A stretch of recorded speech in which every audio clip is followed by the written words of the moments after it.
여러분, 집 사려고 대출 받으려다 막혔던 적 있으신가요?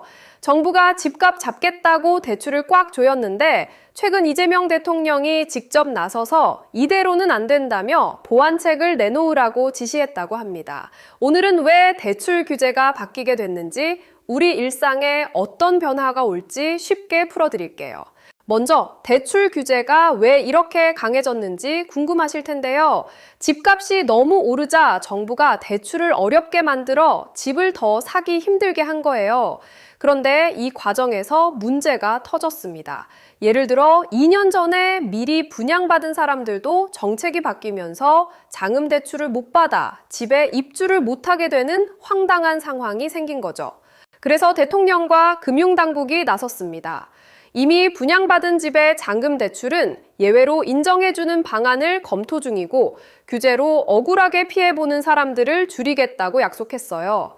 특히 은행이 규제보다 더 엄격하게 대출을 막은 것도 문제로 지적됐다고 합니다. 또 상속 때문에 집을 잠깐 소유했다가 팔았던 사람들도 생애 최초 주택 구입자 혜택을 못 받는 경우가 있었어요. 생애 최초 구입자란 처음으로 집을 사는 사람에게 대출 한도를 더 많이 주는 제도인데요. 이런 예외적인 사례는 구제해주는 시스템, 예를 들면 시민위원회 같은 걸 만들 수도 있다고 해요. 대출 규제도 수도권과 지방을 똑같이 적용해서 지방에 사는 사람들은 억울하다는 반발이 많았어요. 예를 들어 DSR 40%라는 규제가 있는데요. 이건 내가 버는 돈의 40%까지만 빚을 갚는 데 쓸 수 있다는 뜻이에요. 지방과 수도권 사정이 다르니 지방은 규제에서 빼달라는 목소리에 대통령도 더 세분화된 맞춤형 정책이 필요하다고 공감했죠. 또 흥미로운 건 수도권이 아닌 지방으로 이사할 때 양도세, 즉 집할 때 내는 세금을 확 깎아주는 방안도 나올 수 있다는 건데요. 예전 집값 때문에 세금 많이 나에게 된 사람들에 대한 배려 차원입니다.